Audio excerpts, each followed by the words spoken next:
Life is like a wave. You want to ride it your way, but after you catch it, it's a delicate balance. All depending on what you do with the bumps along the way. On the way back out, I'm thinking about the wave I just surfed, and when I get out there, I'm thinking about the next wave. And that's it. Just everything else goes away. 56 surfers with their eyes out for the best glassy waves wouldn't be here if it wasn't for a handful of Cherry Grove surfers who saw the rough waves of life as opportunity. It's a super addictive sport. Once you start, you can't quit. Luke Sharp is one of those surfers, a teacher by day and a wave rider the rest. This is so much fun. We want to share this with people that need a little help to get in the water and help surfing. So that's kind of how Adaptive Surf Project started, just a group of surfers that wanted to help out some fellow surfers that had injuries. He's the Adaptive Surf Project's director. Let's do this! Helping bring it a long way in its 6 years. We have some really unique boards. We have boards with straps and chairs and ramps and handles and places for people to hang on to. My guy's gonna surf! It's hard not to be passionate about when you see kids out of their wheelchairs. And on 1, 2, 3. Surfing the water for the first time. Okay, Jax, you ready?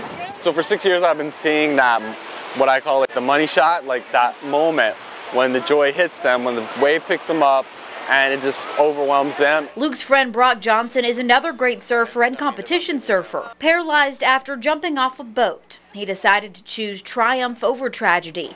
The Adaptive Surf Project started because of him, and he started Wheel to Surf. It's like the happiest day you could have, to have people that don't have the ability to get out on the beach, don't have the ability to surf on their own. I mean, we have this wonderful community that's come together to make it happen. All right, which one's your desk?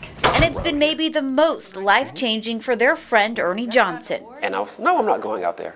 Look, people drown that can use their legs all the time.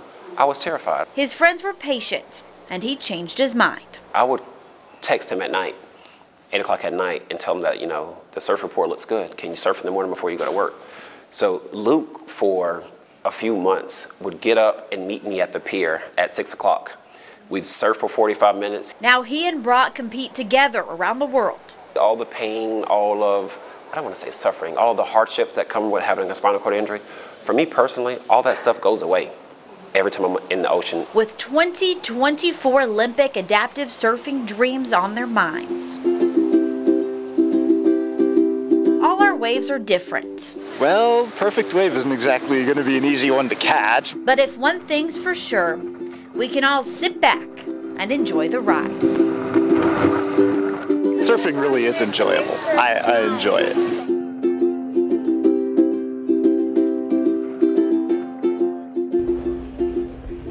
Brock was picked as one of the first USA team members for adaptive surfing. Both Brock and Ernie have surfed in San Diego and the Caribbean, and they hope to qualify for the World Championships. Wheel to Surf events are under the Grand Strand's Adaptive Surf Project, which Luke and Brock have now spread to North Carolina and Colombia in South America. If you have a good news story you'd like us to share, send us a Facebook message or email us at goodnews@WMBFnews.com.